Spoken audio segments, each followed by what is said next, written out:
신화는 끝났다. 부동산은 결코 떨어지지 않는다. 대한민국 국민이라면 누구나 가슴속에 품고 있던 이 견고한 믿음이 지금 뿌리째 흔들리고 있습니다. 자산의 80%가 부동산에 묶여있는 나라, 내 집 마련이 인생의 최종 목적지가 되어버린 이 땅에서 지금 심상치 않은 균열의 소리가 들려오고 있습니다. 여러분 기억하십니까?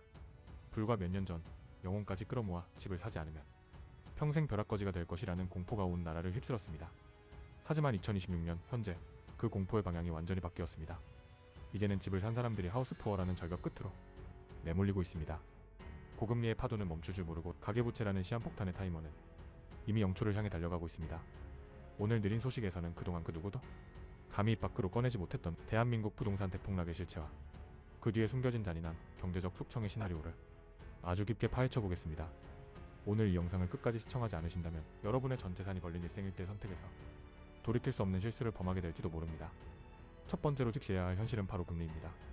저금리 시대의 달콤한 유혹에 빠져 수억 원의 대출을 받은 영끌족들에게 지금의 고금리는 단순한 이자 부담을 넘어 생존의 위협이 되고 있습니다. 월급의 절반 이상을 은행에 갖다 바치며 겨우 버티고 있는 수많은 가구들. 과연 그들이 언제까지 고통의 무게를 견딜 수 있을까요? 통계청 자료에 따르면 가계부채는 이미 임계점을 넘어섰으며 이는 내수 소비의 실종으로 이어지고 있습니다. 소비가 줄어드니 자영업자가 무너지고 자영업자가 무너지니 상권이 죽고 결국 부동산 가치는 하락하는 악순환의 늪에 빠진 것입니다.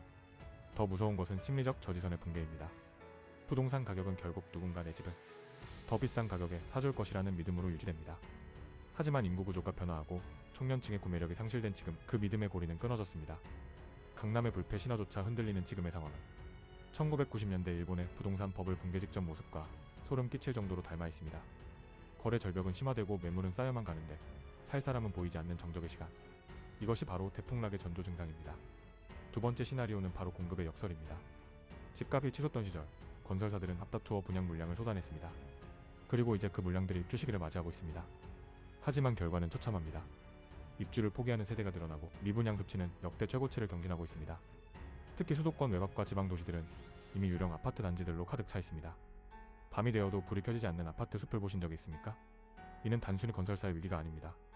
건설사가 무너지면 금융권이 흔들리고 이는 곧 국가 전체의 금융 시스템 위기로 번집니다. 2008년 서브프라임 모기지 사태가 왜 일어났는지 우리는 기억해야 합니다. 부동산 담보 가치가 하락하면 은행은 대출금을 회수하려 할 것이고 돈을 갚지 못한 사람들의 집은 경매 시장으로 쏟아져 나올 것입니다. 경매 물건이 많아지면 딱잘가는 떨어지고 이는 다시 주변 아파트 시세를 끌어내리는 도미노 현상을 일으킵니다. 우리는 지금 그 거대한 도미노의 첫 번째 조각이 쓰러지는 것을 목격하고 있는지도 모릅니다. 마지막으로 우리가 절대 피할 수 없는 근본적인 원인은 바로 인구입니다. 부동산은 결국 사람이 사는 곳입니다. 하지만 대한민국은 지금 세계에서 가장 빠른 속도로 사라지고 있는 나라입니다.